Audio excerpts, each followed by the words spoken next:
हम दिखाते हैं सच।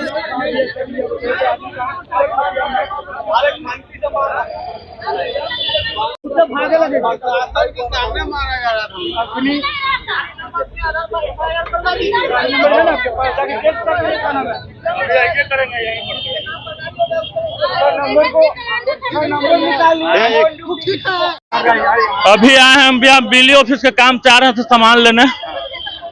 बीजेपी के गुंडा लोग जैसे कि रॉन्ग साइड से हेल रहा था, हमारी गाड़ी दूरी पर ही थी। हमने कहा कि भैया कहाँ हेलिएगा, इधर तो रॉन्ग साइड में है। इतना में वो माई बहन गाली देने लगा, उतर के हमको 10 से 15 आदमी मिल के मारा है। गाड़ी नंबर मेरे पास है, गाड़ी नंबर आप लिख लीजिए। दिखाइए, कैमरा में दिखाइए। हाँ, कैमरा में मैं दिखा रहा हूँ आपको, देखिए गाड़ी नंबर, यही गाड़ी नंबर। हाँ, और एक और ब्लैक स्कॉर्पियो आया था। एक और ब्लैक स्कॉर्पियो आया उधर से, उसमें कमांडो था। उसमें सिर्फ इतना बोला कि आप रॉन्ग साइड से घूम। हमने कहा कि आप रॉन्ग साइड में हिल रहे हैं, इसके लिए उन्होंने सिर्फ मारा और मेरे गाड़ी का चाबी लेकर चला गया है। हाँ, चाबी लग गया। हाँ। कौन लोग थे, कुछ पहचान? आज पटना में आर ब्लॉक के पास बिजली कर्मचारी अपने मैजिक गाड़ी लेकर के आ रहे थे। उसी समय जो है कि हरी सहनी का गाड़ी रॉन्ग साइड से गुजर रहा था। कर्मचारी ने कहा कि आप रॉन्ग साइड से आ रहे हैं, मेरा गाड़ी घूमेगा नहीं। उसके बाद जो है हरी सहनी के लोगों ने उतर के कर्मचारी को पूरी तरीके से पिटाई की। देखिए, भारतीय जनता पार्टी चाल चरित चेहरा से अब स्पष्ट रूप से सामने आना शुरू हो गई। भारतीय जनता पार्टी की जो राजनीति है वो इसी तरह की रही है। ये लोग ढोंग करने का काम करते थे, अब ढोंग का इनका जो खेल था वो समाप्त हो रहा है। क्योंकि इनके जो लोग हैं, जिस तरह का बिहार बंद में उदंडता दिखाने का काम किए, अब बिहार बंद में जिस तरह से बिहार की महिलाओं को अपमानित करने का काम किए, उससे इन लोगों का मनोबल बढ़ गया है। और जब इन लोगों को ये बात पता है कि सैया भय कोतवाल तो अब डर काहे का, तो इस तरह की स्थिति और परिस्थिति का निर्माण तो होगा ही। और इस तरह की स्थिति और परिस्थिति का निर्माण करने में कहीं ना कहीं सरकार के अंदर बैठे हुए लोगों की भूमिका है।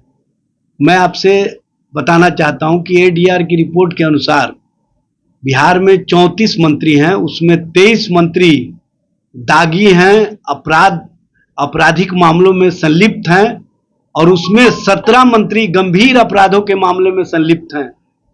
और देश स्तर पर 47% यानी 643 मंत्री केंद्र से लेके अन्य राज्यों में, और उसमें सबसे अधिक भारतीय जनता पार्टी के अपराध वाले मंत्री बने हुए हैं। यह स्पष्ट रूप से दिखता है। जब अपराधियों को संरक्षण देने वाले मंत्रिमंडल में शामिल रहें तो इसी तरह का दृश्य परिदृश्य देखने को मिलेगा। अपराधियों पर इन लोगों का कोई जोर नहीं चलता है, लेकिन आम जनों पर कहीं ना कहीं इनका पुलिस और इनके जो पदाधिकारी कर्मचारी हैं वो भी रोब दिखाने का काम करते हैं। और जिस तरह से आज एक महिला पुलिस का भी मैं स्टेटमेंट सुन रहा था कि हमको भी कहीं ना कहीं ढकेला और उनके साथ भी अपमानजनक व्यवहार किया गया।